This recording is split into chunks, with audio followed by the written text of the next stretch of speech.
Seja muito bem-vindo ao podcast do Legado 145. O Legado 145 é um movimento para ativar empresários cristãos a viverem uma vida com propósito através dos seus negócios, entendendo o seu chamado, tendo uma empresa que glorifica a Deus. Se você ainda não é inscrito no nosso canal, se inscreva. Todas as semanas nós temos aqui empresários cristãos compartilhando um pouco da história de vida. São histórias inspiradoras, falando sobre fé e sobre negócios. Então ative o sininho, se inscreva no canal. Dessa forma você fortalece o trabalho que nós estamos fazendo aqui, pensado em você, e nos ajuda. E vai receber em primeira mão todas as vezes que a gente lançar um novo episódio. E para iniciarmos, o nosso convidado de hoje é um estrategista nato. Ele é cristão, é empresário, é mentor e hoje ele lidera e desenvolve projetos dentro do mercado imobiliário e de incorporações imobiliárias, com uma trajetória marcada por altos e baixos, desde multinacionais até empresas próprias, de conquistas a falências, de depressão à reconstrução. Ele é a prova viva de que Deus escreve novas histórias quando a gente se decide levantar. Ele é estrategista de negócios em grandes projetos, ele é legendário, mais conhecido aí no meio como o Voice, líder de vendas, tem sido líder de vendas na MyBroker nos últimos tempos, diretor da Eras e é alguém que tem usado a sua história para inspirar e levantar outros empresários. Seja muito bem-vindo, Johnny Villaronga, meu amigo, meu irmão. Obrigado, irmão. Que alegria ter você aqui com a gente, cara. Que honra. A gente, de forma corriqueira, está sempre sentado em uma mesa, né? Pois é. Mas não num ambiente como esse, né? Exatamente. Um contexto desse. Vamos ver como vai sair, né? Eu tava pensando aqui, a gente já conversa tanto. São muitos assuntos diários. São muitos né? assuntos, Mas é benção, cara. Obrigado pelo convite. A gente fica feliz de ter você aqui. A sua história é uma história que ela impacta, que ela marca, né? E ela inspira também. Então, já compartilhei isso com você algumas vezes. E você é uma referência para mim. E eu tenho certeza que tudo aquilo que você vai compartilhar aqui hoje vai ser de bênção aí na vida das pessoas que estão nos ouvindo. Amém. E para a gente iniciar, para quem ainda não conhece a sua história, não conhece o Johnny Villaronga, quem é o Johnny por trás do estrategista? Vamos lá, né? Mais uma vez quero agradecer a você, meu irmão, ao Legado 145 pela oportunidade, né? Aos demais envolvidos, Gabriel, ao Ministério também, um ministério tão importante, né? Sim. Se eu tivesse tido a oportunidade de estar perto de um ministério como esse, talvez a história teria sido diferente nessas falências, né? Mas eu creio que Jesus tem um propósito acima de tudo. Eu acho que aqui antes nós pudemos fazer uma oração e dentro da minha oração, né, eu pedi que Jesus estivesse aqui com a gente hoje, né? Então, somos 3 aqui nessa mesa, né? Então, antes de mais nada, eu quero agradecer pela oportunidade e honrar a Deus, né, por estar aqui. Amém. Como eu vim falando com você no carro, 3 anos atrás, também fiz um podcast em outra situação, né? E essa aqui, de fato, me emociona bastante. O Johnny, ele é filho aí do seu Raimundo, filho da Dona Estelita, né? 2 nordestinos brabos que eu me inspiro muito, né? O tio da Tota, o tio do Mateu agora, irmão da Cíntia, né? Cunhado do Eider, amigo do Jonas, né? Eu, hoje, se eu fosse definir quem eu sou, a gente conversa bastante isso nos bastidores, né? Eu sou aí um porta-voz do que o Espírito Santo tem para a vida das pessoas, né? Eu tenho acreditado que o meu propósito cada vez mais ele é em transformar vidas, né? Então, se eu pudesse definir aí quem é o Johnny por trás das estratégias, né? Que eu há muito tempo nem lembrava desse bordão, né? Não sei como a gente pode chamar agora esse nome, mas esse estigma, né? É alguém que é o porta-voz aí de Jesus para poder transformar a vida das pessoas. Show. Tá? Muito bom. E fala um pouco pra gente da sua origem, cara. Você falou que você é filho da Estelita, né? Seu Raimundo. Um pouco da sua origem, da sua família, né? De onde veio esse espírito de liderança, de empreendedorismo, né? Legal. Meu pai e minha mãe, né? São nordestinos, saíram da Bahia, cidadezinha do interior da Bahia, Mairi, Vaz da Roça. Meu pai sai com 14 anos de idade, de uma história ali onde via o meu avô chegar bêbado em casa, né? Meu avô foi muito rico na época dele, ele era dono de muitas terras, né? Mas perdeu tudo ali envolvendo jogo, né? Envolvendo a prostituição, envolvendo o vício, né, nas jogatinas. Chegou a apostar terra e perder. E aí ele cansou de ver aquela cena, o meu avô chegar em momentos deploráveis ali, pegando no pescoço da minha avó, batendo na minha avó. E aí o nordestino ele sempre teve, não sei como está hoje, mas antigamente ele tinha o sonho de vir para São Paulo e reconstruir a vida, né? Uhum. Então meu pai sai com 14 anos de idade e ali eu acho que essa coragem... por mais que hoje quem conhece meu pai às vezes acha que meu pai não é um homem corajoso, eu acho que meu pai foi muito corajoso, sair com 14 anos de idade, né? Eu com 14 anos nunca pensei em sair de casa. Né? A gente olha hoje é uma criança. Exatamente. E eu acho que esse primeiro espírito de empreendedorismo vem da parte do meu pai e depois vem da minha mãe, que também sai aos 18 anos, 17, 18 anos de casa, buscando também sobreviver, porque minha mãe chegou a passar fome, minha mãe... Ela, ao contrário do meu pai na infância, do meu pai, ele não passou fome, teve dificuldade, mas não passou fome. Mas a minha mãe chegou a passar fome. Então, minha mãe, ela vem para São Paulo também, né, com esse espírito de vencer na vida. E minha mãe começa a empreender cortando cabelo. Então, a vida da minha mãe foi cortando cabelo, ela tendo ali o salão de cabeleireiro dela. Meu pai tentou um pouquinho também, mas meu pai sempre foi amarrado no formato tradicional aí de CLT, onde ele era frentista de posto, depois virou gerente de posto. Então, eu acho que essa veia empreendedora, ela vem não porque os meus pais eles eram, de fato, empreendedores raiz, e sim pelas características que o empreendedor precisa ter, né? No que diz respeito aí ao dia a dia dessa selva, nessa guerra, né? Cada dia matando um leão que a gente enfrenta aí. O empreendedor que ele não compreende isso, então... Essa característica eu acho que vem dos meus pais, de fato. E eu, desde pequeno, Jonas, eu sempre tive uma pulguinha atrás da orelha. Eu sempre sonhei em querer ter alguma coisa. Mas eu não sabia nem como e o quê. Né? E aí a gente foi apanhando na vida e descobrindo o que a gente ia ter. Né? E antes dessa fase empreendedora, você teve um período numa multinacional, que foi a Avon, né? Foram 10 anos. E eu já tive a oportunidade de ouvir você compartilhando algumas vezes sobre essa experiência. E foram 10 anos e 10 promoções, né? Então, o que mais te marcou nessa fase que você teve ali na Avon? Uhum. A Avon ela foi uma escola, né, de vida, uma escola profissional também. Eu chego ali em 2010, na Avon, do CD de Cabreúva. Era uma equipe de 10 pessoas, era a primeira equipe que estava chegando, de fato. Tanto que a gente almoçava nos containers ainda. A estrutura da Avon era só o galpão e estava recebendo algumas coisas ali. Depois eu fui treinar em Osasco, onde era o atual CD.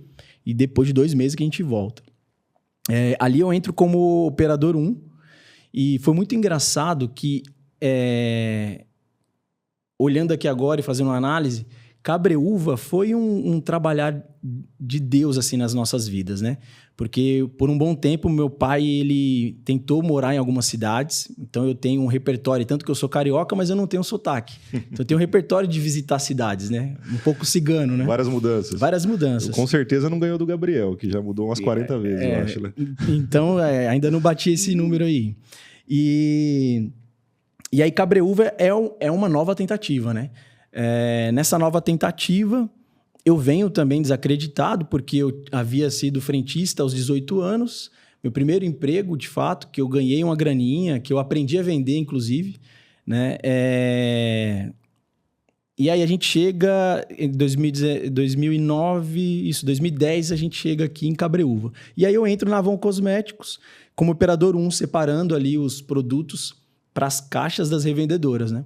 Só que quando eu entro lá naquela empresa, eu falo, cara, tem um mundo, né, aqui de oportunidades, né? E eu começo a descobrir o que é, de fato, o mundo corporativo. Porque até então, a minha filosofia era, eu vou arrumar um emprego, né? E vou trabalhar para esse emprego e tá tudo bem, tá tudo certo. Aquela mentalidade de escassez, né? Ela acompanhava... constantemente, a minha família também. Meu pai nunca pediu para eu ler um livro, nunca me orientou em algumas coisas, então a nossa mentalidade era, isso aqui tá excelente. Só que aí eu chego lá e eu vejo um monte de gente com roupa social, naquela época ainda tinha o Nextel, né? Tocando o Nextel para cima e para baixo, e eu, cara, o que tá acontecendo? Por que eu comentei antes, só fazendo aqui uma volta, né, um começo da história. Por que eu comentei antes que foi também um trabalhar de Deus? Porque olha que engraçado. Nós chegamos em Cabreúva e aí eu fui para onde? Até arrumar um emprego. Trabalhar como frentista de posto, fazendo bico. O mesmo que seu pai fazia. No mesmo, exatamente. Então era a única coisa que eu sabia fazer. Eu falei, preciso ganhar dinheiro, né? Nunca fui encostado, assim, de ficar esperando alguma coisa acontecer. Já vendi amendoim, já lavei carro, já entreguei panfleto. Então eu sempre ia atrás, isso muito motivado pela minha mãe. Então sem dinheiro eu não ficava. E aí minha irmã, ela recebe uma orientação de uma pessoa da igreja, dizendo que nenhuma igreja ali no Colina da Serra, lá em Cabreúva, iria receber currículos. E iriam fazer uma provinha lá naquele dia. Era a Avon já usando o território ali para contratar. E aí a minha irmã, ela se inscreveu e eu também fui. No dia eu fui até desacreditado. Falei, poxa, trabalhar na Avon... A Avon é o panfletinho só lá, na revistinha, né? Revistinha. E aí a minha irmã não passa e eu passo nessa primeira provinha. Aí eu vou para uma entrevista. Na entrevista, tinha lá acho que umas 30, 40 pessoas. E dentro daquela entrevista ali, eu acho que 5 ou 6 passaram. E ali eu faço um traço de uma das características que eu tenho, uma estratégia ali que eu usei para poder passar numa brincadeira. Eu tinha que fazer uma dinâmica de um jogo de xadrez e eu usei uma característica ali de criatividade, onde aquilo chamou a atenção desse meu futuro supervisor, né? E ali eu começo a trabalhar na Avon. Então, quando eu trabalho na Avon, eu vejo que tem uma oportunidade no mundo corporativo que eu não conhecia. E aí o que me fez ter essa promoção, uma promoção na média, né? Foi porque sempre eu pedia o próximo passo. Então eu perguntava, o que eu preciso fazer agora para estar nesse próximo passo? E eu entendi que na vida existe o degrau, né? Então, para o próximo degrau, o que eu preciso fazer? Então, todo gestor que eu passei na Avon, eu acho que eu passei em 4 ou 5 gestores, eu perguntava. Então, eu comecei como operador 1, fui grato, mas não acomodado, né? E eu não aceitei aquela posição. E aí, o que eu preciso ser operador 2? Aí o gestor vinha e falava. E eu lembro que o que me fez subir para o operador 2 foi eu precisava aprender Excel. Então, eu fui, aprendi Excel sozinho. Chegava em casa, todo dia, ao invés de sair, mentalidade já estava começando ali a mudar. Antes, eu iria para academia, eu iria aproveitar, curtir. Mas eu comecei a estudar. E aprendi, de fato, o Excel sozinho. Com vídeos do YouTube, fui desenvolvendo ali aquela habilidade. Do operador 2, aí eu descobri que eu precisava fazer a faculdade. Era algo que eu também não queria fazer, né? Naquele modelo... convencional, né? Esquerdista, não sei se vai aparecer ou não, mas não, de que o socialista, né? Não, que o governo que precisa me dar. Então, eu tinha ainda aquela mentalidade. Só que ali na Avon eu entendi. Qual que é o próximo passo para eu virar operador 3? Aí o gestor, você precisa entrar na faculdade. Aí eu comecei a faculdade de administração. Então, essa média, né, que eu tive ali de promoções, se eu pudesse trazer uma característica que eu identifico em mim até hoje, é que eu sempre sei que precisa de um próximo passo e eu aprendi que tudo precisa de um próximo passo. Então, show. Acho que foi mais ou menos por aí. Não lembro mais ou menos a pergunta, mas eu acho que... Mas esteve dentro. Você comentou algumas coisas interessantes, né? Você nunca foi um encostado, desde sempre você sempre trabalhou, correu atrás para fazer algum dinheiro, né? Alguma coisa. Então, é uma característica do empreendedor é sempre ser inquieto, né? Ele é aquele cara que está sempre, como diria o Thomas, né? Que esteve aqui antes de você gravando um episódio. Grande o cara que mexe o doce, né? O cara não para, ele está ali fazendo o negócio acontecer. E isso é uma característica interessante, né? Um perfil que a gente vê no perfil empreendedor. E dentro desse...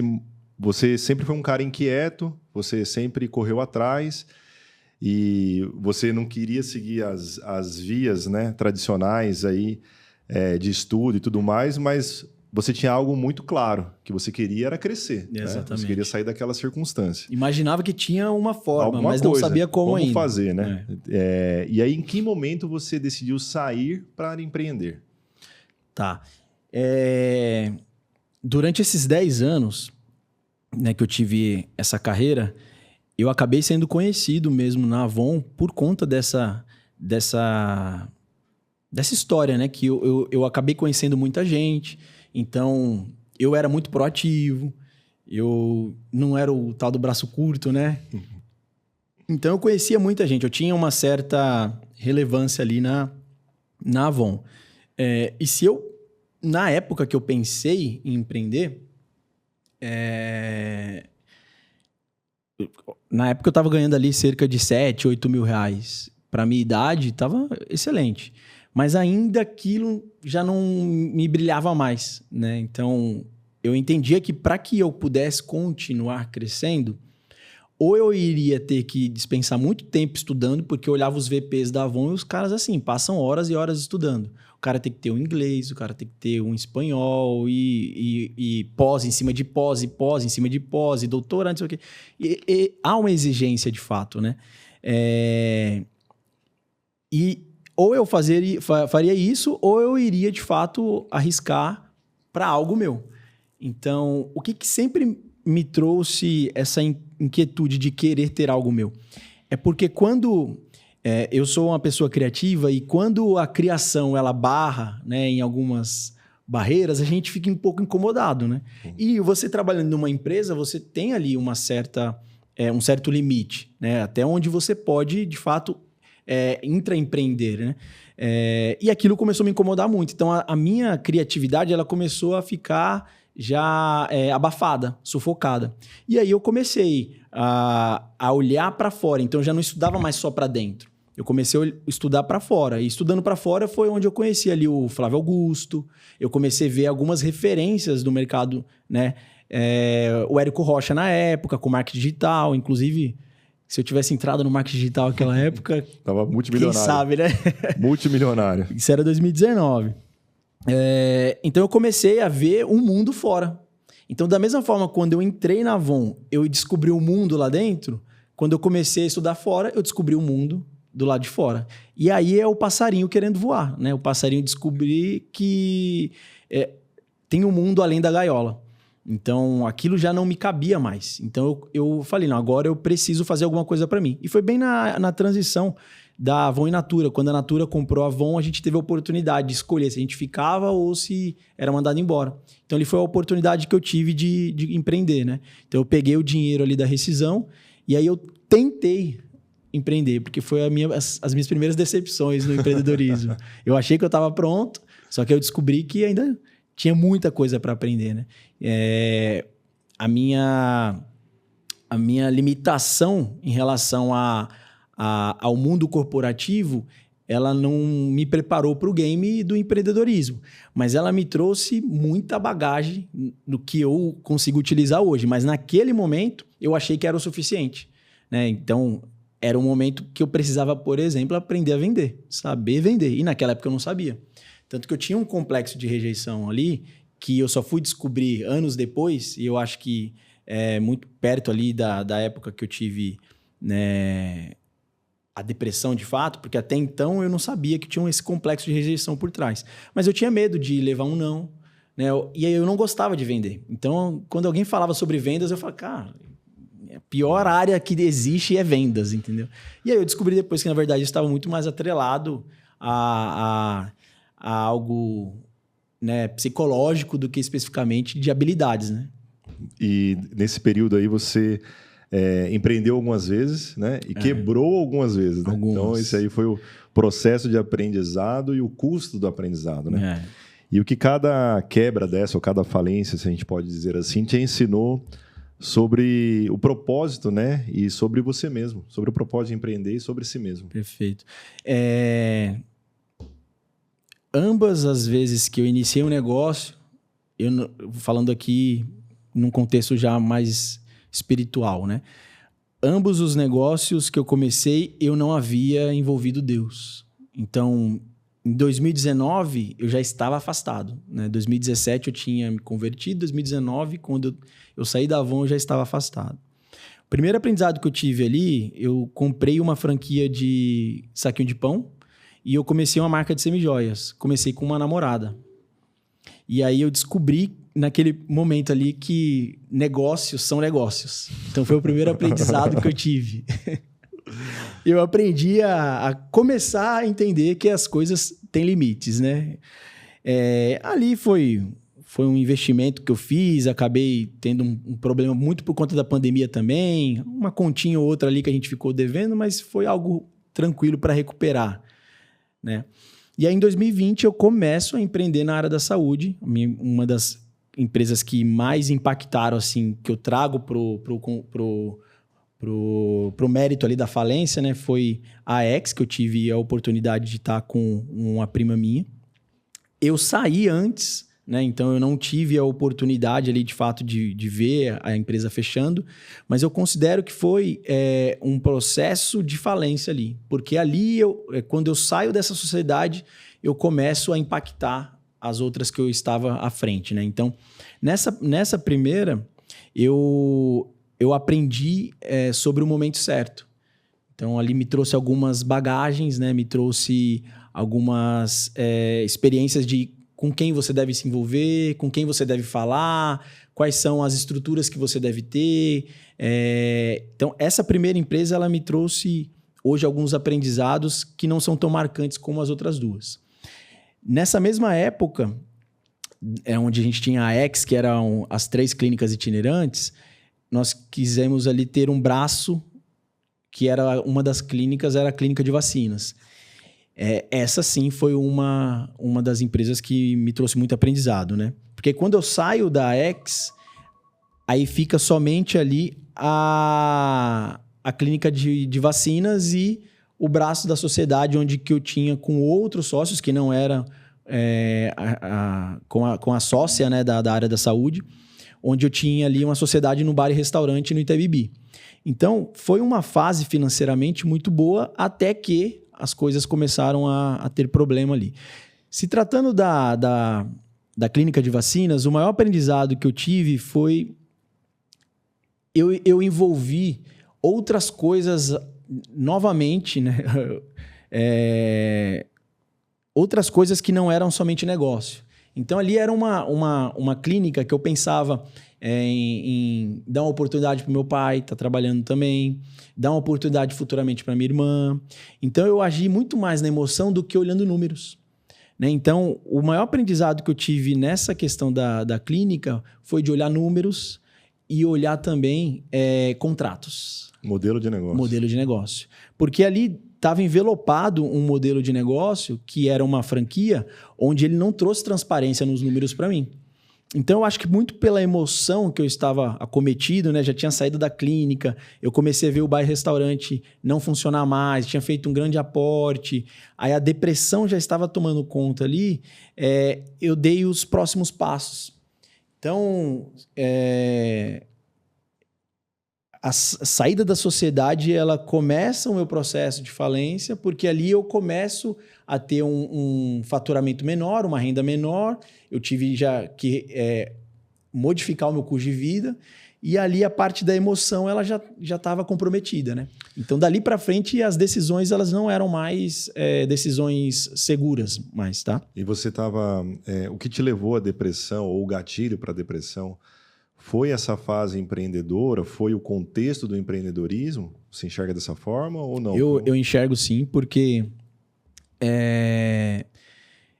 eu acho que eu tive um sucesso ali nos 3 anos, um sucesso que talvez, e eu digo talvez porque a gente nunca sabe qual seria a outra rota, né? Mas aqui foi, faltavam ainda algumas coisas acontecerem para eu ter uma bagagem maior para poder ter essa resiliência emocional, né? Não ter, de fato, ali deixado com que os problemas que foram acontecendo ao longo das sociedades, das empresas, eles acometessem a minha saúde mental. Então, eu não tinha um preparo emocional ainda ali para lidar com problemas do tamanho que eram.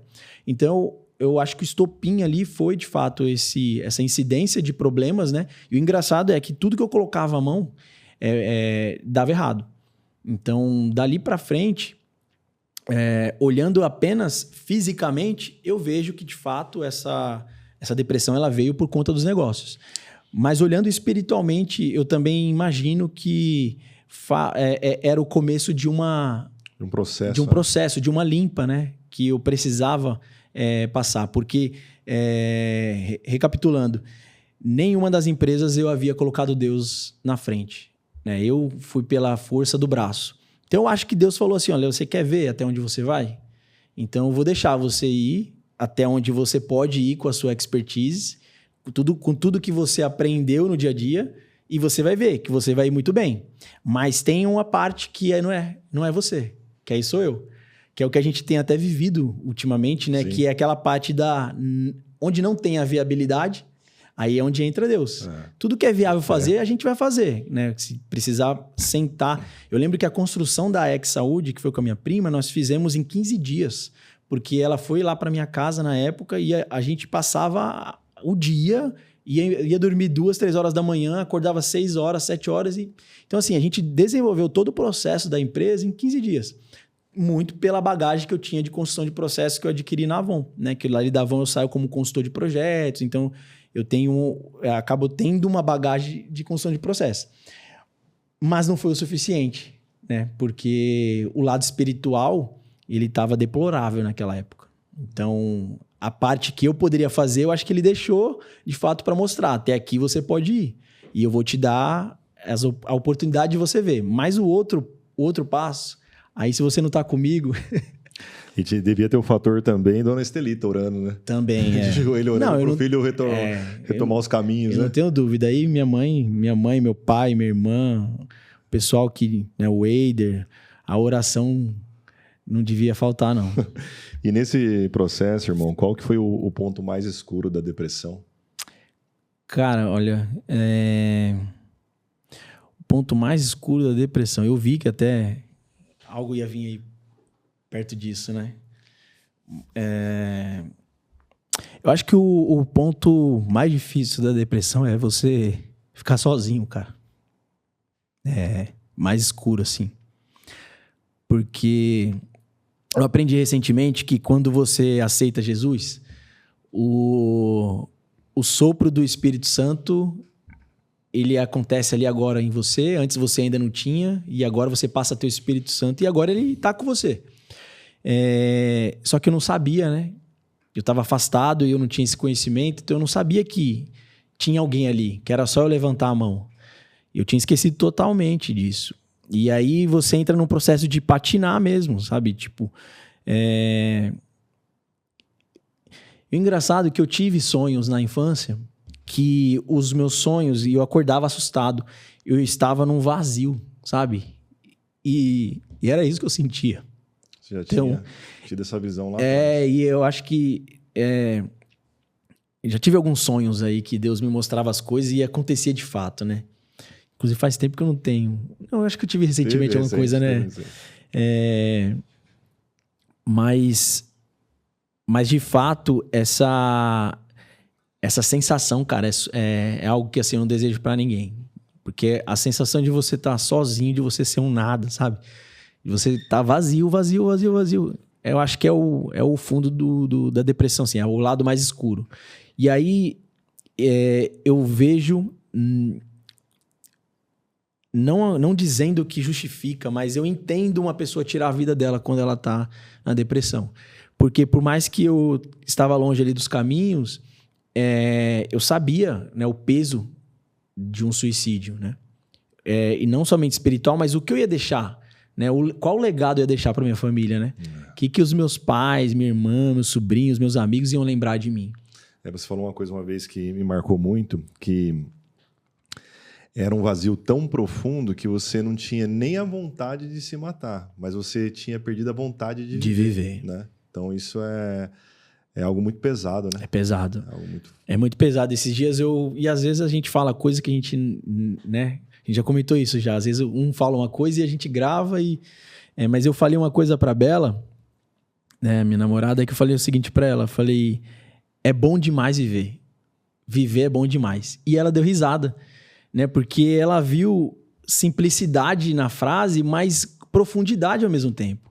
Porque é bom demais viver, né, cara? E assim, quando a gente rever... Por isso que eu me preocupo bastante, Jonas, com as pessoas. Então a gente tem a oportunidade, às vezes, de falar sobre as pessoas. Eu me preocupo bastante. Tudo tem limite, né? Também tem gente que precisa de uns cutucão a mais que a gente não consegue fazer, né, cara? Ela precisa querer, né? Precisa querer também, mas eu me preocupo muito porque eu de fato... E a depressão é um dos males, né, dessa geração, né? É o mal desse século. Então, eu acho que esse fundo do poço aí é... Irmão, e o que te fez se levantar, né? Buscar, conseguir sair disso? O que tirou você dali? Legal. Esse dia a gente estava falando até com um conhecido nosso, né? Que ele estava comentando sobre os traços que estavam acontecendo com a esposa dele. E o que eu identifico olhando para trás? Você não consegue ver um marco zero. Você não consegue ver assim, a partir de agora eu vou sair dessa depressão. Porque de vez em quando ainda vem alguns traços depressivos, né? Então é um processo, de fato. E como eu gosto de processo, até para isso a gente teve que usar processo. Eu sempre fui curioso, né? Então eu atrelo a espiritualidade, a parte física, a conhecimento, né? Eu reconheço muito e eu consigo ver claramente o trabalhar de Jesus na minha vida, né? Do cuidado que ele teve, que eu estava longe, mas ele não esteve longe de mim, né? Então eu vejo isso claramente. Eu tive uma pessoa na época, né, que era uma ex-namorada, que ela me ajudou o tempo que ela estava ali, mas até onde ela podia também. E aí, dali, chega um momento que ela fala, olha, não aguento mais, não consigo mais estar com você. E ali, dali pra frente, cara, eu já não tinha nada, já tinha um vazio. Nessa época, eu tinha 15 centavos na conta e um passivo aí de quase R$1 milhão. Esses dias até contando lá na igreja, o rapaz, a gente tinha que falar, né, de uma história, o rapaz olhou pra mim e aí perguntaram, qual foi a história que você mais escutou e que você aprendeu? Ele olhou pra mim e falou assim, rapaz, eu acabei de aprender aqui com um cara que já deveu R$1 milhão, que não é tão R$1 milhão assim, porque ele conseguiu resolver e tá aqui, ó, tá resolvendo, e eu preocupado com... E a gente não tem essa visão, dessa magnitude, né, que de fato... foi muito pesado lá na época, mas hoje a gente já tá sabendo lidar com as coisas, já tem muita coisa que já foi quitada, graças a Deus, né? Ali, cara, quando eu vi que eu estava sozinho e aí eu tive que recuar e voltar, né, pros meus pais e falar, olha, eu preciso de ajuda, eu acho que foi o começo da saída dessa depressão, de reconhecer que eu precisava de ajuda, né? Você foi uma das pessoas fundamentais nisso também, porque acho que você vai lembrar o nosso contato novamente, a gente já teve outros contatos, mas o de aproximação foi uma mensagem que eu te mandei e falei, cara, eu preciso estar perto de pessoas, né? Você tinha acabado de abrir a imobiliária, posso para ir? Aí você, meu irmão, aqui é nosso, vem para cá. Então, o reconhecer que precisava de ajuda, eu acho que foi determinante. Porque a ação, ela não é para todo mundo, né? O processo de fazer as coisas não é para todo mundo, de fato. Tem gente que não consegue fazer sozinho. Então, essa parte de fazer sozinho não foi meu problema. Mas se eu não tivesse pedido ajuda e reconhecido que eu precisava de ajuda, eu acho que eu estaria até lá hoje. E ajuda até de Deus também, né? Ajuda de Deus. Precisa dele, né? Porque exatamente. Sem ele a gente não consegue, a gente não... a gente é muito limitado, né? Muito limitado. E assim, o que eu vejo... Deus me trouxe ferramentas, além de pessoas. Então, ele trouxe a oportunidade de eu estar com você ali. Ele me trouxe a oportunidade de desenvolver a mentoria, que foi, né, aquele velho clichê. Se você perde tudo hoje, o que você faz? Você usa o seu conhecimento. Desenvolver a mentoria de ajudar médicos, né, a construir ali estruturas na clínica. Mas ele me deu também a ferramenta do Legendários, né? Que foi através de você que a gente começou a falar, que você tinha escutado, né? Um amigo e depois o Ricardo Martins. E aí a gente fez acontecer e foi. E desde aquele momento ali, a nossa vida mudou, né? Foi uma ferramenta de Deus, de fato. A gente costuma falar isso. De ponto de ver, né? Onde foi um marco, mas um marco zero. Ali não foi um marco zero, mas ali foi um marco, né? Foi um marco. A montanha foi um marco. Foi um marco. Foi um reencontro, né? De fato. E eu já tinha voltado para os braços do Senhor, né? Eu já tinha voltado para a igreja. Mas ali eu acho que foi um marco para poder ter um novo sentido espiritual. E eu acho que ali me fortaleceu a cada vez mais me distanciar da depressão. Legal. E aí você começou um processo de reconstrução. Sim. Né? Então, acho que foram várias áreas da sua vida aí que elas foram sendo trabalhadas, né? Começou aí pelo lado espiritual, a saída da depressão, aí voltou a mexer o doce, né? Começar a empreender novamente, né? Correr atrás do dinheiro. Aí veio a Bela, né? Que é uma área da sua vida aí, que é a questão do relacionamento. E como que tudo isso ele contribui ou ele é aplicável hoje, né? No momento que você vive, né? Essas experiências que você teve, elas te deram uma bagagem, né?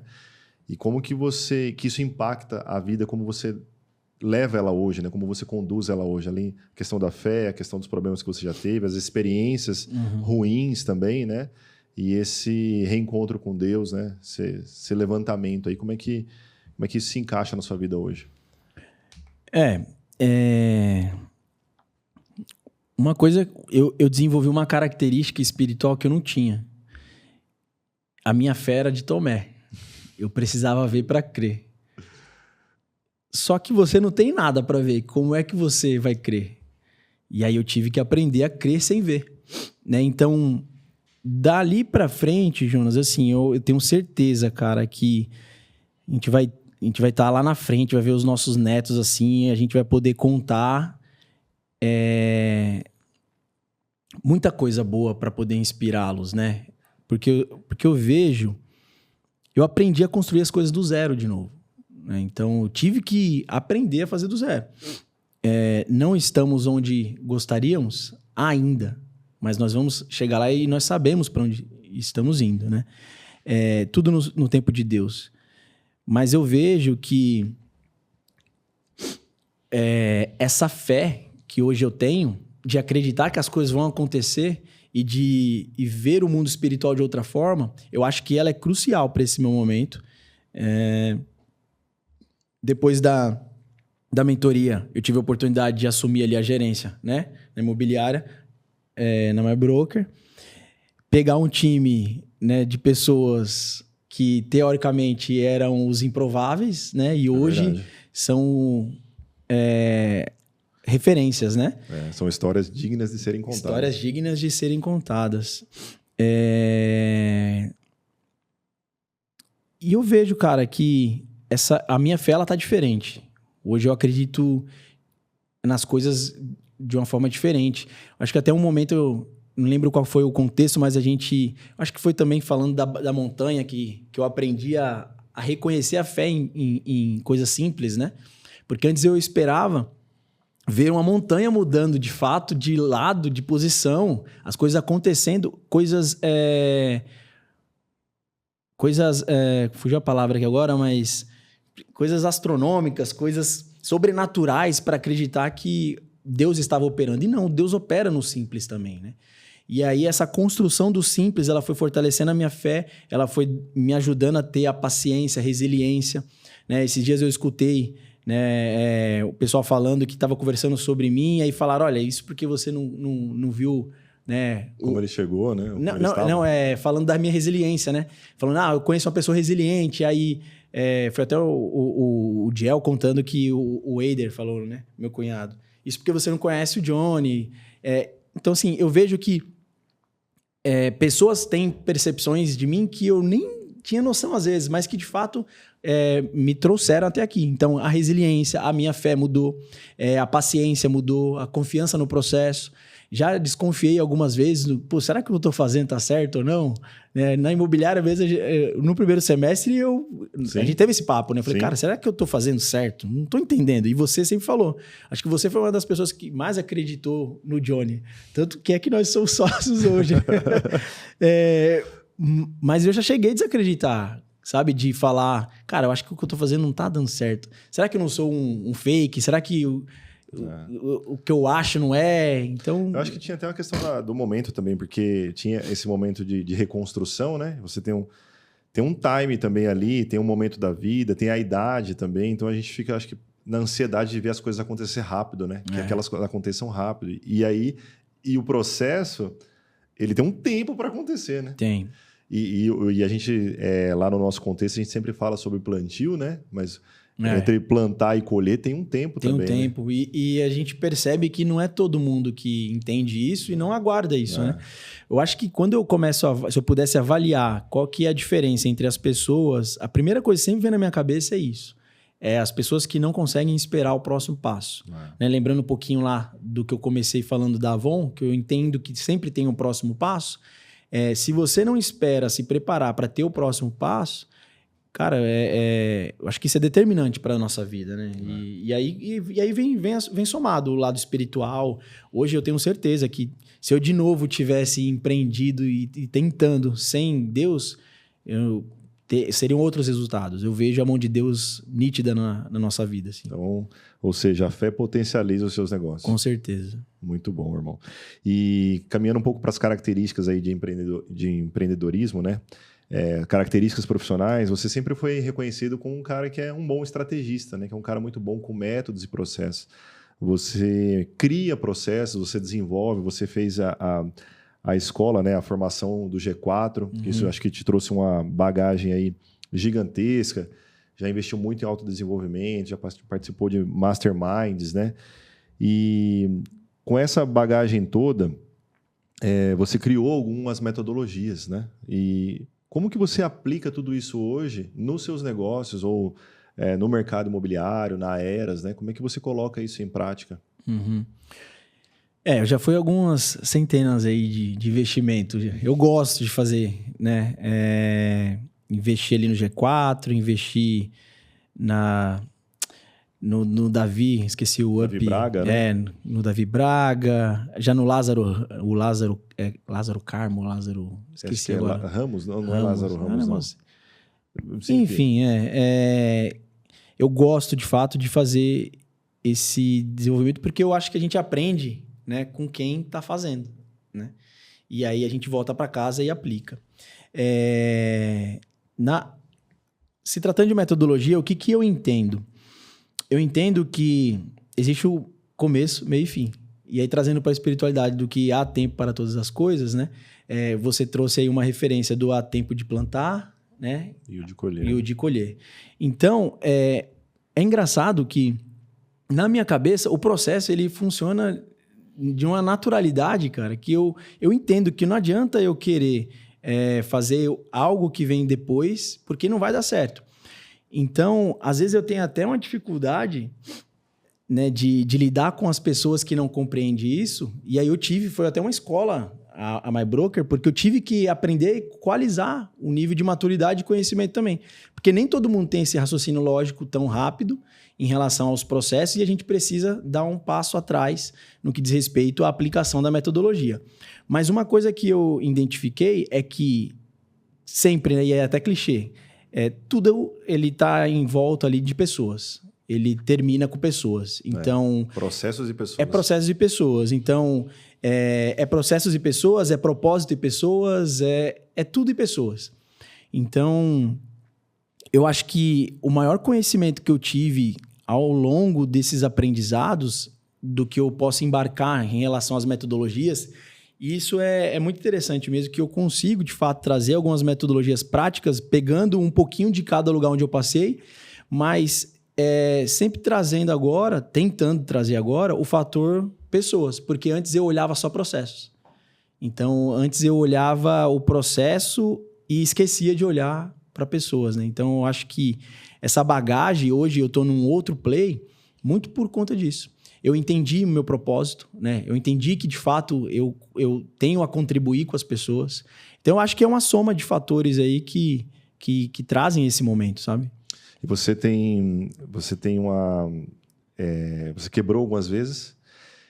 Nessa reconstrução, você mentoreou médicos, né, nos seus negócios, clínicas ali, elas alavancarem seus resultados, né, gerar mais atendimento, escalar, né, porque é um desafio para o prestador de serviço, para o profissional que é o médico, né, porque como que ele escala o seu negócio, sendo que ele não consegue multiplicar muito as suas horas produtivas, né? E aí você trouxe essa bagagem de método e de processo.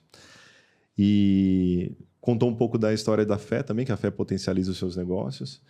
Mas Falando para um contexto de empresário cristão hoje que está nos ouvindo. O cara está no início de uma jornada ou ele está no meio da jornada empreendedora. Então ele tem ali um negócio que agora ele precisa dar um próximo passo.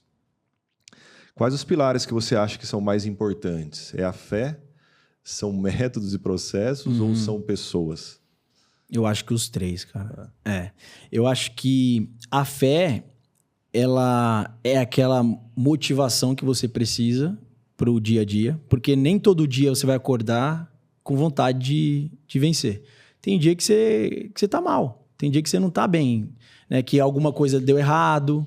Então, a fé, ela vai te manter todo dia ali, né? Recentemente, a gente participou de uma negociação aí que, né, tivemos altos e baixos, né? E tem dia que você fica mais preocupado, tem dia que você não tá... aí voltam gatilhos, né? Você fala, poxa, de novo, tá dando de novo uma pancada, tá dando de novo. Então, a fé, ela te mantém ali dando continuidade. Os processos, eles vão poder te ajudar a colocar essa fé em prática. Então, sem esse processo, eu não acredito que você consiga... Que aí entra aquela questão da fé sem obras, né?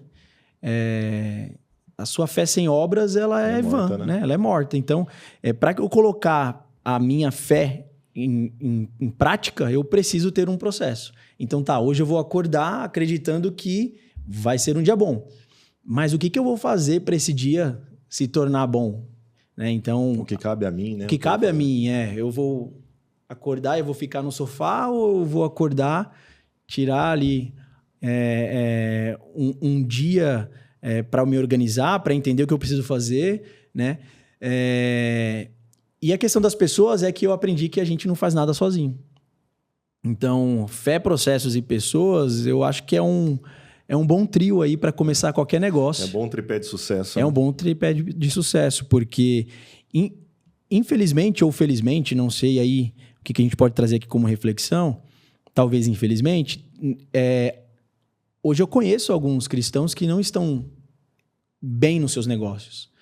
E aí, em alguns momentos, eu percebo que essas pessoas, elas deixam só a fé como o principal ponto, mas ela também não contribui para que aquilo, que a fé seja prática, né? Então, ela não vai atrás de um desenvolvimento, ela às vezes não escuta o conselho, ela às vezes trata mal os seus colaboradores.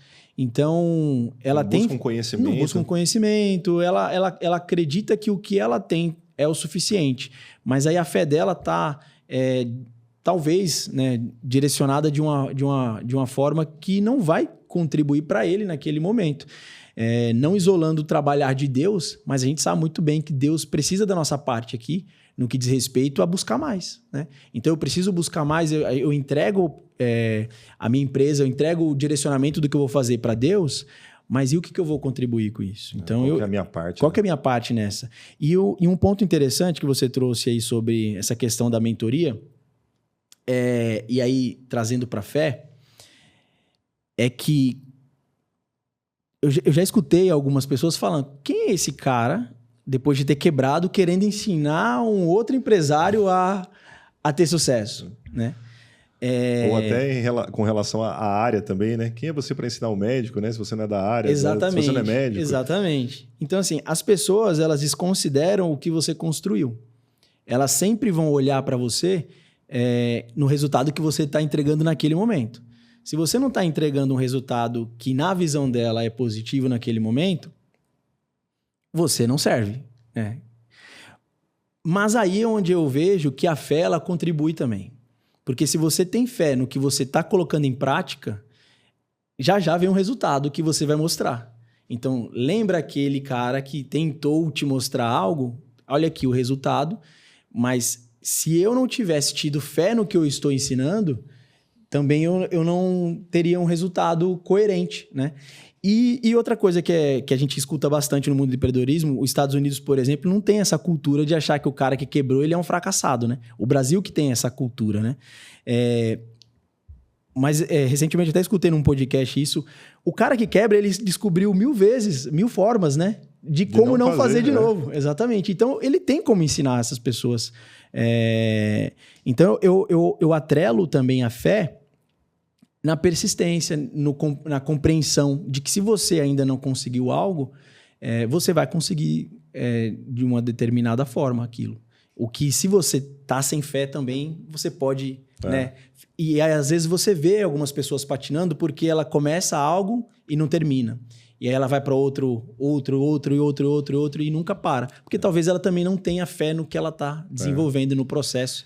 Né, que ela e a fé de uma forma muito, muito simplória, ela é acreditar sem ver, né? Acreditar e a gente fala, eu sempre comento que o empreendedorismo, ele nasce no coração. E ele é apenas uma ideia, né? Exatamente. Uma ideia sem execução, ela é só uma ideia. Exatamente. Então, é fazer acontecer, falar assim, acreditar que vai dar certo, é ter fé, cara, eu vou fazer, vai dar certo, né? E aí partir para as competências, que é desenvolver um plano de negócio, fazer um modelo, estudar o mercado antes, né?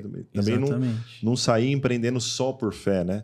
Sem planejar, né? Não, se fosse o Johnny 2020, a gente teria criado a Eras de outra forma. Não, vamos fazer aqui de qualquer jeito que vai dar certo. E eu acho que hoje o momento que a gente está vivendo, principalmente com a Eras, eu me sinto muito em paz, sabe, Jonas? Porque a gente tem entregue nas mãos de Deus e as aflições que vêm, elas são muito mais atreladas a gatilhos emocionais que eu tive durante o período que eu estava afastado, né, que eu criei camadas, do que durante o momento e o período que eu estou mais próximo de Deus. Porque é muito bom, cara, você empreender debaixo da presença, né? Com certeza. Nós tivemos um convidado aqui que falou uma coisa muito interessante, que quando você olha da perspectiva da fé, né, com a lente da fé, o não ele fica mais leve. Então, assim, vai ter os nãos também. Não é que tudo, a partir de agora, tudo é sim. Exatamente. Não, vai ter o não. Mas o não fica leve, entendeu? Porque você descansa no Senhor, né? Porque você confia, né? Porque é a questão da paz que excede todo entendimento, né? Porque quando você idealiza algo, quando você planeja algo, você cria uma expectativa ali, né? Exatamente. Então, você já sonha, você já que é idealiza. humano, é normal humano, isso. Normal, é sonhar, né? E aí não acontece... Poxa, vem uma frustração, né? Mas a partir do momento que você tem a certeza e a convicção que você está debaixo da direção, vivendo por fé, né? E Deus está conduzindo, aquilo lá deixa de pesar, né? Deixa de ser doloroso, né? Exatamente. Antes eu tinha uma visão que era o seguinte: não deu certo é porque é de Deus. Então, Deus quis que não desse certo. Hoje eu tenho uma outra visão. Ele fez não dar certo porque eu precisava aprender com aquilo. Amém. Então, ele fez, de fato, que aquilo não desse certo porque vem uma coisa maior. Então, eu precisava ter aquilo não ter dado certo para que eu pudesse me preparar para algo maior. Então, eu tenho uma visão... Antes era uma visão de... tirou de mim, né? Era um livramento, né? E hoje eu tenho uma outra visão. Tem a questão do livramento, mas nem todas as circunstâncias Às vezes é um processo de aprendizado mesmo, né? De crescimento, de amadurecimento. E como que a fé, ela molda suas decisões hoje nos negócios? Hoje a gente sempre faz uma oração, né? O básico, né? É o básico bem feito. Começar com a oração. E eu acho que isso tem moldado muita coisa. Não somente nos negócios, mas nas atitudes, né? Nas reuniões. A gente tem esse ambiente lá na MyBroker, a gente tem esse ambiente com a gente quando a gente vai fazer alguma ação com a Eras, tomar alguma decisão, né? Tudo é espiritual. Tudo é espiritual, né? Tudo é espiritual. Apesar de a gente saber que a gente precisa colocar a mão na massa, mas o colocar a mão na massa é espiritual.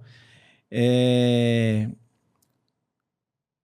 o engraçado é que olhando assim para minha vida desde a infância, eu sempre tive fé, né? Eu só não sabia dela. Inclusive, eu tive um episódio em um dos acampamentos da igreja que eu estava servindo, que eu acho que eu comentei com você, né? Que eu fui curado. Sim. Jesus me curou nesse dia. Porque em uma passagem, eu não culpo meu pai, né, por isso. Inclusive, eu tive um momento de perdão com meu pai sobre isso. Eu perguntei na época, eu era criança, perguntei ao meu pai, o que é fé? Escutei na TV, né? O que é fé? E meu pai, é aquilo que você não tem. E aquilo ficou na minha cabeça, né? E por um bom tempo, eu acho que isso impactou a minha vida espiritual.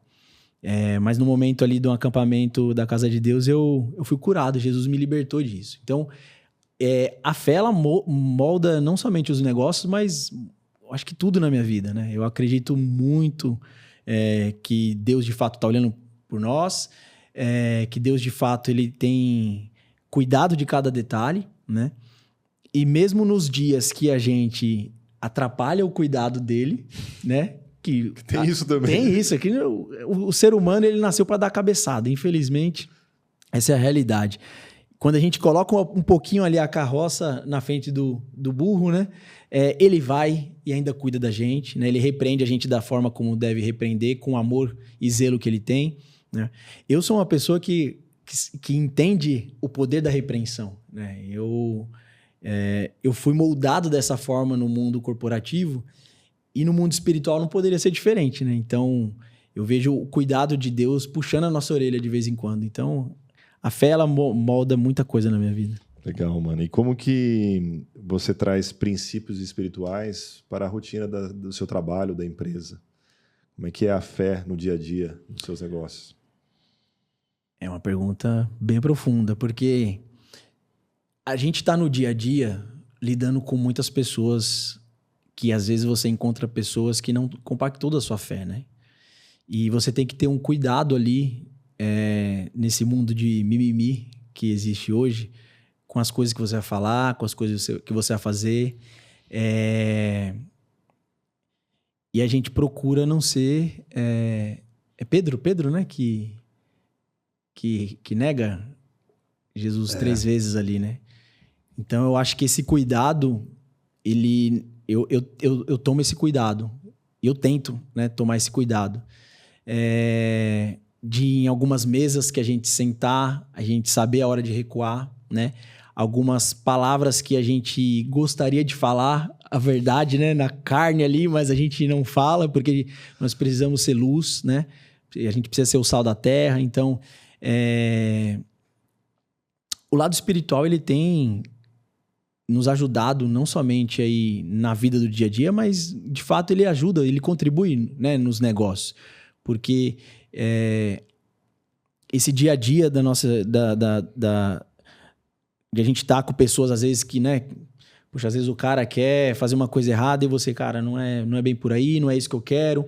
Isso nos ajuda também a ensinar, a moldar, né, os colaboradores. Sim. Então, sempre quando a gente vai fazer a entrevista de um colaborador lá, eu sempre pontuo sobre a integridade, que é um dos princípios da MyBroker. Eu gosto desse princípio. Eu acho que a integridade, ela é algo que a gente tem que zelar, né? Tomar cuidado com as decisões para que a gente não venha ferir a nossa integridade e a integridade das pessoas que estão em volta também, né? Eu acho que isso não quer dizer que você nunca vai errar em alguma decisão. Eu acho que em algum momento você pode falhar desde que a sua integridade ela se permita se manter, né? Você não tenha... Perfeito. Porque a gente às vezes fala de... duas caras ali, mas... dualidade. Dualidade, né? Poxa, você é duas pessoas, uma hora você é isso, outra hora você é aquilo. Errar faz parte. O errar faz parte. Mas aí reconhecer, corrigir. Exatamente. Né? Então, transparência. Eu acho que os princípios cristãos, eles permeiam nessa... Legal. E os valores bíblicos que sustentam aí a tua forma de liderar hoje? Tá. Quais são eles? Eu gosto muito de um versículo, né, que é João 3,16. Porque Deus amou o mundo de tal maneira que deu seu único filho para... Que todo aquele que nele crê não pereça, mas tenha vida eterna. Para mim, esse é o versículo mais lindo e eu gosto muito porque envolve, né, o sacrifício, envolve o outro. Né? Então, eu lidero assim as pessoas, eu gosto de fazer negócio assim, eu gosto de estar com as pessoas assim. Então, se eu fosse considerar isso como um princípio bíblico, né, o amar, o sacrificar, eu vejo que no dia a dia eu consigo colocar isso.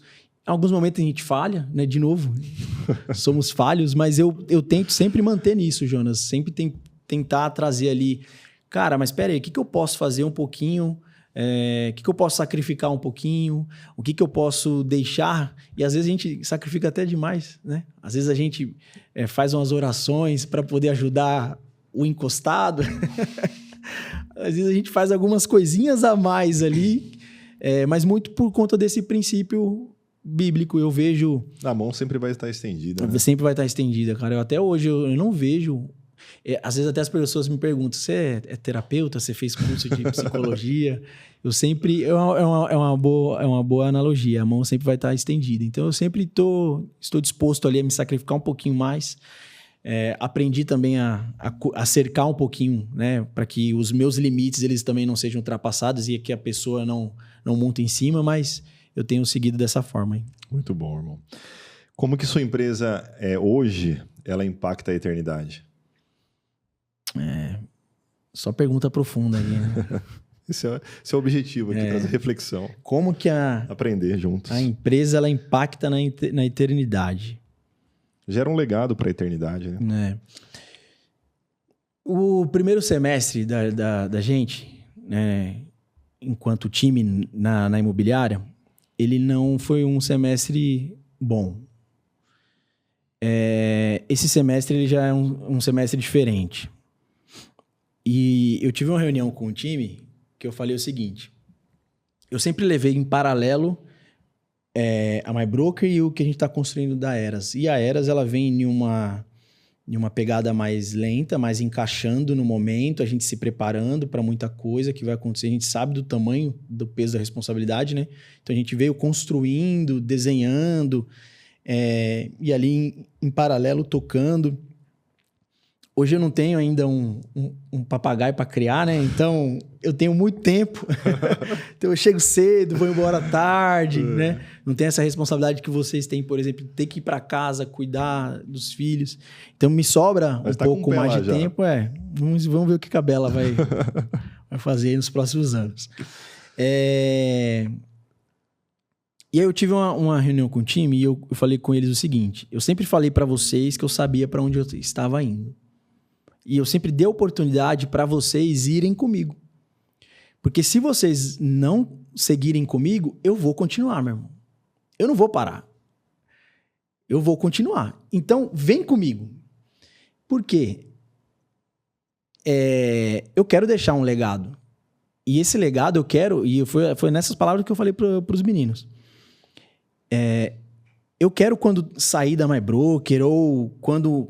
um dia encerrar o mercado imobiliário, eu não sei. Eu estou no mercado imobiliário. Pode ser que um dia eu não esteja mais. Mas porque, na verdade, eu acredito muito que nós transitamos, né? Pode ser que daqui para frente a gente seja o nosso até o fim das nossas vidas, seja somente o mercado imobiliário. Pode ser que não. Mas enquanto eu estiver, o que eu estiver fazendo, eu quero que as pessoas lembrem de mim positivamente. Eu quero que as pessoas lembrem do que eu fiz. Eu quero que as pessoas falem de mim, mas falem bem. Então, eu acho que as empresas, né, não somente no que diz respeito ao que o Johnny pensa, mas eu acho que em todo sentido, enquanto empresa, o legado das empresas que ficam para a eternidade a gente vai bater em pessoas de novo. É o que a gente trouxe de impacto na vida das pessoas, né? O que aquelas pessoas que passaram por essa empresa ou que foram clientes dessa empresa, elas tiveram como experiência. Foi uma experiência negativa, foi uma experiência positiva. Então, isso se tratando no mundo terreno. Agora, ainda mais quando a sua empresa ela está consagrada ao Senhor. Quando a sua empresa está entregue nas mãos de Deus, e esse lado espiritual ele embarca, né? Ele traz pra gente essa sequência de, então, olha, eu estou passando na sua vida, mas eu não quero somente que você olhe para mim como alguém que vai te ajudar a ganhar mais dinheiro, mas alguém que vai te ajudar a crescer espiritualmente, alguém que vai te ajudar a crescer emocionalmente, crescer como pessoa, né? A gente tem a maior referência hoje, que eu gosto muito de falar, o Thiago, né? Um menino que a gente gosta muito, né? E agora a gente está trabalhando ali, a espiritualidade dele. Então, se você vê esse podcast, Thiago, sabe que a gente está olhando para você, a gente está orando junto. E um ponto muito interessante que tem acontecido, Jonas, as pessoas agora estão vendo o resultado aí que o time Máquina de Vendas teve, né? Mas elas não sabem o que aconteceu nos bastidores. Então, elas não sabem que o Johnny, o Maranhão e até o Thiago, né? Fizeram um propósito, que eles acordavam de madrugada para orar, né? O Maranhão com a saúde dele. Então, assim, olha, eu tenho certeza que lá na frente eles vão lembrar disso. Com certeza. Eles vão lembrar desse momento espiritual que a gente teve, né? E lembrar, hoje mesmo eu estava fazendo o PDI com o Maranhão e ele falando do tanto que ele desenvolveu, né, espiritualmente, emocionalmente. Então, eu acredito que é nessa linha aí que a gente vai causar um impacto na eternidade, levando aí essa galera a conhecer de fato o que tem por trás, né? Porque quando a gente tá ali no dia a dia e essas pessoas olham pra gente, assim como foi quando eu aceitei Jesus, eu olhei pra minha irmã e falei, poxa, eu tenho muita coisa, mas eu não tenho o que ela tem. E aí eu descobri, né, que era Jesus, que era um ser maravilhoso por trás, que cuidava, né, de dia e de noite, que não dorme, né, que cuida da nossa entrada, da nossa direita, da nossa esquerda, da nossa retaguarda. Então, que elas olhem pra gente também e reconheçam, né, na nossa história que a gente sempre entregou de fato a nossa vida, e não somente a nossa vida, mas as nossas empresas aí para Deus. Mas tem algo interessante. Você comentou que olhava a Cíntia, né, na sua conversão, e você falou assim, puxa, eu não tenho o que ela tem. E aí, trazendo o que você trouxe essa reflexão do time, né, de estar fazendo ali um propósito com os meninos, de estar orando de madrugada. A gente sabe que nem todo mundo que está na imobiliária, né, tem uma fé como nós temos. Uhum. E eu já me perguntei algumas vezes como que a gente pode ter um ambiente, né, que glorifica a Deus. E a gente teve o evento do Legado 145, onde o Cid trouxe ali uma reflexão, falou algumas formas de ser uma empresa verdadeira, ser uma empresa que vive por princípios. Esse impacto, isso é um impacto, eu vejo dessa forma, que você está gerando um impacto na vida dessas pessoas. Porque vai ficar a experiência, vai ficar ali, puxa, em determinado momento, né, o Thiago, por exemplo, eu tive num propósito com o Johnny, com o Maranhão, e depois eu pude observar os resultados daquilo, que de fato veio. Uhum. E vai olhar, ou outras pessoas estão te olhando e falar assim, cara, ele tem algo que eu não tenho. Assim como você via assim, tipo, tem algo que ela tem que eu não tenho ainda, né? E aí, a atitude, a postura, ela vai fazer o quê? Ela vai apontar o caminho. Ela vai indicar o caminho, né? Então, quando a gente fala muitas vezes sobre testemunhar com a vida, ser sal da terra, luz do mundo, brilhar a luz de Cristo, né? Às vezes é exatamente isso, é com as atitudes, apontando o caminho, né? Para as pessoas entenderem, poxa, tem algo além, né? O que ele tem que eu não tenho, né? E aí você deixa muito claro, cara, o que eu tenho é Jesus, cara. É a minha fé, é essa intimidade, é o que eu busco, né? Como que a forma de enxergar a vida, porque a fé, ela é um estilo de vida, né? Então, isso é interessante, cara. E dessa forma a gente acaba gerando impacto nas pessoas, sim. Às vezes as pessoas elas vão aprendendo. Eu vejo com as pessoas que estão mais próximas de mim, que às vezes faz uma pergunta, não tem como, a gente não consegue separar, né? Então já vem o Jonas crente, o cristão ali. A resposta vem, não tem jeito. E aquilo ali você vai primeiro mostrando quem você e como que... E por que as coisas elas são daquele jeito na sua vida, né? Então, isso é importante, apontar o caminho, cara. E, bom, para a gente caminhar para o fim, qual conselho você daria, cara? Eu vou perguntar alguns conselhos que você daria. Vou começar pelo primeiro, que para quem passou ou quem passa por um momento de depressão, igual você passou, né? E aí teve a influência da fé, teve a reconstrução. Que conselho você daria para uma pessoa dessa, né? Você falou sobre o mais difícil era estar sozinho, né? Que a fé ali, ela ajudou a você sair dali, né? Para quem está nos ouvindo que passa por esse momento hoje, que às vezes não olha para o lado e não enxerga uma saída, não vê um caminho, que conselho você daria para essa pessoa? De uma forma prática, Jonas, a primeira coisa é... Porque essa pessoa ela não acha que ela precisa de ajuda. Então, a primeira coisa é pedir ajuda. É falar com as pessoas, principalmente o homem. A gente aprende na montanha que o homem ele não sabe, né, compartilhar. E ele se torna presa fácil. Então, é procurar ajuda de fato. É falar, olha, eu não estou bem. E como é que eu sei que eu não estou bem? Os pensamentos já não são saudáveis. Já são pensamentos suicidas. Já são pensamentos não tem mais vontade de fazer nada. Já são pensamentos que você começa a achar que você é um lixo, que você não presta, que você não serve, tudo. Então, só tem pensamento negativo. Acho que o pensamento positivo só vem quando você tenta ali buscar alguma coisa que é ilícita, né? Então, aí você vai buscar bebida, você vai buscar uma droga, alguma coisa que, de fato, vem superficialmente ali esconder, né? aliviar. Fora isso, eu não lembro de nenhum pensamento positivo, tá? Porque nem gratidão você tem mais.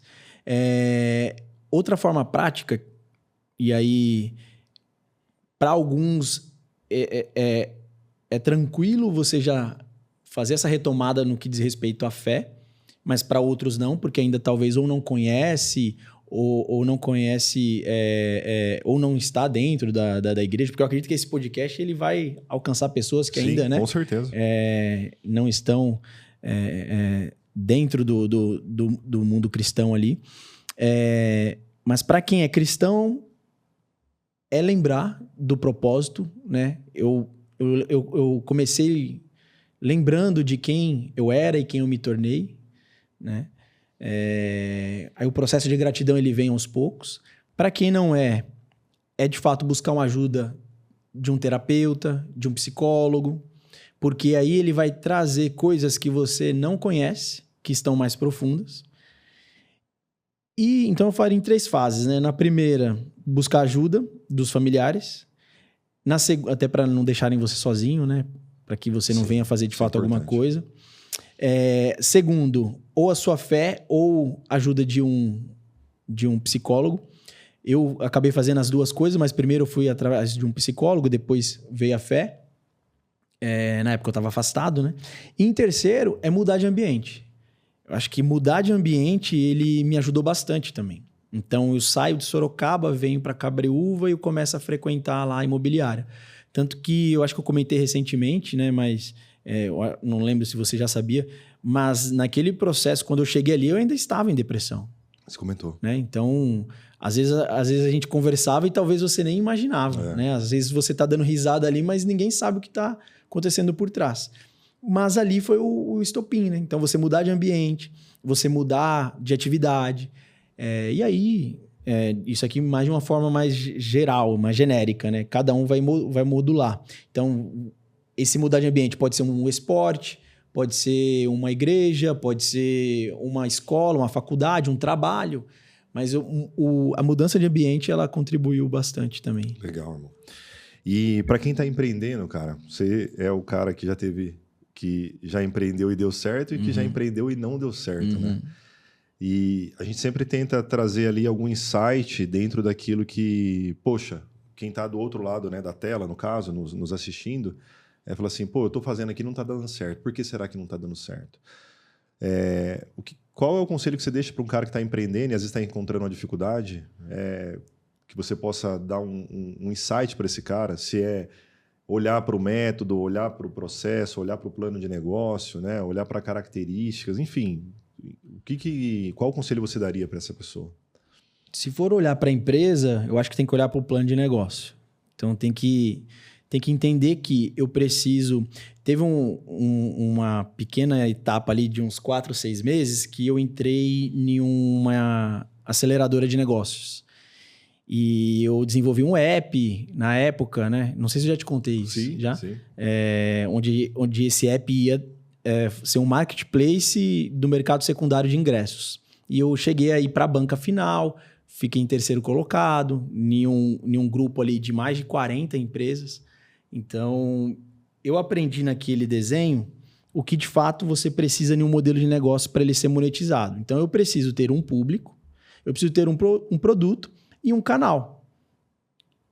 E esses 3 juntos, eles precisam, na somatória, fazer isso virar dinheiro. Se eu estou num negócio onde ele não está dando certo, eu retrocederia, olharia o plano de negócio que eu tenho e eu iria fazer exatamente isso. Então, qual que é o meu público? Ia escolher um público, definir um público. Qual que é o produto? Vou definir um produto. Se eu tenho 100 SKUs, joga tudo fora e vai para um produto só. E eu tenho um canal. Qual que é o canal? Eu vou para um tráfego pago dentro de um marketplace, eu vou para o Mercado Livre, eu vou para a Shopee, eu vou para parceria, Qual é a forma que eu vou monetizar? Vou para o GC, que é o que está aí agora bombando. E como é que eu vou cobrar dessas pessoas, né? Como é que eu vou entregar esse serviço ou esse produto e vou cobrar? Só que uma coisa que eu aprendi não dando certo é que se eu não dei certo é porque eu não sabia o que fazer. Porque é meio utópico você saber e você não colocar em prática, né? Então, poxa, eu sei o que tem que fazer. Eu sei que se eu colocar esse copo aqui é o melhor a se fazer. Aí eu vou colocar aqui por quê? Nenhum empreendedor é louco de fazer isso com a sua empresa. Então, ele não sabe alguma coisa. Então, eu buscaria conhecimento, né, de alguma forma. Hoje a gente tem diversas formas de aprender. Seja no YouTube, seja Mastermind, seja, não tenho dinheiro. Cara, vai pro YouTube. Vai no TikTok. O TikTok é uma excelente escola. Né? Depende do que você consome, né? O algoritmo ele vai ficar reproduzindo o que você consome. Vai ficar vendo dancinha ou vai ficar vendo estratégias, né? O TikTok foi um amigo na minha essa retomada da depressão. Você acredita nisso? Não sabia, não. Porque nos momentos que eu tava já ali, que eu falei, pô, agora não tem mais o que fazer, eu comecei a consumir conteúdos do TikTok, mas conteúdos de desenvolvimento. Então, os momentos que eu estava sozinho, eu ao invés de pegar o celular e ficar vendo coisa ruim, eu ficava vendo esses conteúdos. Então, vinha um conteúdo de terapia, né, de autoconhecimento, um conteúdo de modelagem de negócio. E aí foi onde depois eu fui falando, não, agora eu vou entendendo o caminho aqui também. Então, eu acho que a própria Bíblia fala, né, que por falta de conhecimento as pessoas perecem, exatamente. Não é isso? Eu não sou um cara de Bíblia conhecedor assim no detalhe, mas então eu faria isso. Para esse empreendedor que está com essa dificuldade, sem olhar o mundo espiritual. Agora, olhando o mundo espiritual, eu teria uma conversa com Deus e pediria sabedoria. Inclusive aquele livro, né? Fugiu agora o nome. Aquele azul, da capa azul do Salomão O Homem Mais... O Homem Mais Rico da Babilônia. Rico da Babilônia. Então, ali ele conta, né? O Salomão, ele poderia pedir qualquer coisa, mas pediu sabedoria. Então, se tratando do mundo espiritual, eu iria pedir. Eu peço muito sabedoria para Deus. Então... Pai, me dá sabedoria para eu entender o que é isso aqui. Não sei se já aconteceu com você, mas eu já tive insights. Às vezes tomando banho, às vezes tomando café. Toda hora. Você, caraca, olha isso aqui. E eu tenho certeza que vem de Deus. Por quê? Porque eu pedi antes. Na minha oração eu pedi. Então não é possível que isso veio do além. Nós não acreditamos na coincidência, e sim na deucidência, né? Exatamente. Mas excelente, meu irmão. Vamos para o último quadro aqui, que é um bate-pronto. Topa? Esse é o meu medo. Ele é simples, é uma brincadeira. Eu vou falar uma frase e você me dá uma palavra. Tenta resumir numa palavra. Uma palavra. Se não der, se for uma frase, não tem problema. Tá. Tá bom? Então, uma palavra que define o Johnny de hoje. Resiliente. Resiliente. Uma lição da depressão.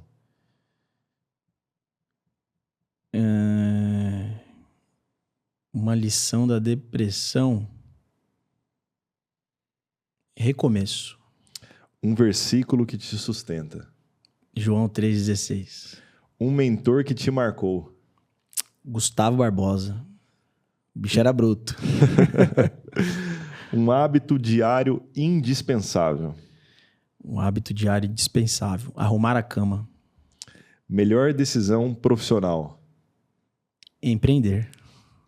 Pior erro que te ensinou muito. Qual foi o pior erro que te ensinou muito? Sociedade errada. Quem nunca? Uma frase que te representa.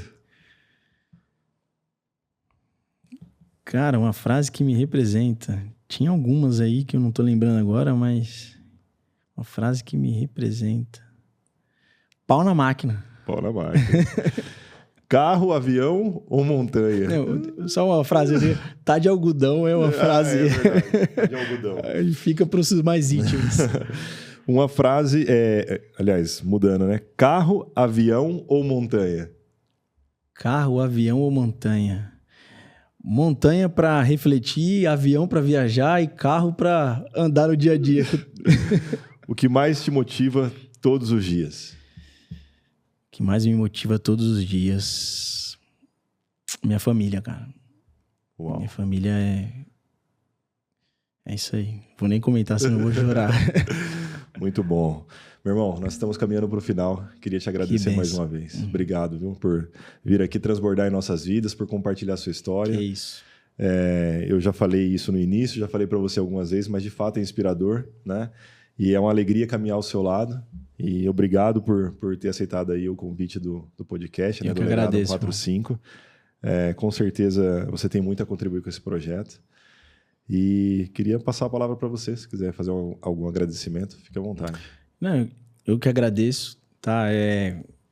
Nem esperava o convite, na verdade. Fico lisonjeado, fico feliz mesmo de saber que eu sou uma pessoa que inspira as pessoas, né? Às vezes a gente não acredita que isso é possível. Eu sou muito crítico, né? Então, eu acho que para inspirar alguém, a pessoa tem que ser uma referência em alguma coisa. E às vezes a gente esquece que a gente tem coisas boas, né? Agradeço a Deus, cara, por tudo, porque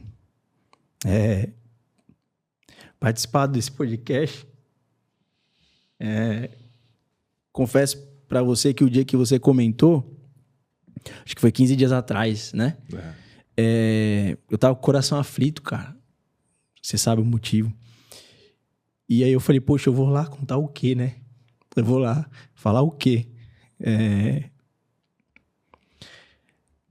Mas hoje nosso coração tá mais tranquilo. Só que mesmo se tivesse aflito, a gente tem muita coisa para contar, né? Certeza. A gente tem muita coisa para glorificar a Deus. Porque, de fato, eu tô aqui pela misericórdia dele. Amém. Né? Ele tem me apresentado pessoas maravilhosas, ele tem me aproximado de pessoas maravilhosas como você. Você sabe Obrigado, que eu te amo, já falei para você que meu sentimento por você... Foi o primeiro homem, né, que eu falei, eu te amo. Depois do meu pai, né? Que de fato, assim, a gente tem se aproximado cada vez mais e não é algo que a gente tá todo dia ali. A gente tá todo dia porque a gente se vê porque trabalha, mas não tem a vida íntima todos os dias, mas a gente tem um cuidado de estar sempre perto um do outro e quando precisa, né? Com certeza. Você já tem sido aí um grande irmão, ombro amigo. Então, quero agradecer, de fato, a oportunidade de fazer parte de um projeto que nasceu aí no seu coração, mas no coração de Deus. Com certeza. Tenho certeza que esse vai ser um projeto impactante, um projeto que vai ajudar muitas pessoas. Amém. É só o começo, né? Só o começo. Serão muitos episódios. Espero um dia voltar, né? Num outro episódio mais preparado, com mais histórias, né? Para fazer igual os caras que fazem os cortes propositavelmente aí. Lá, Pablo Marçal. Mas vai rolar uns cortes, né, Gabriel? Vai rolar uns cortes. O que eu tenho para contribuir é, de fato, o que a gente vive na prática, né? Então, não tem nada ensaiado. E que bom, cara. Obrigado pela oportunidade. Tamo junto, irmão. Tamo junto. Obrigado mais uma vez. Deus abençoe. Esse foi mais um episódio do podcast do Legado 145. História de empreendedores cristãos, inspiradoras, né? Onde a gente está aqui compartilhando história de fé, de propósito, de negócios. E se você ainda não se inscreveu no nosso canal, por favor, se inscreva, ative o sininho. Todas as semanas nós estamos aqui trazendo alguém para compartilhar a história de vida e você vai ser o primeiro a receber as novas informações dos próximos episódios.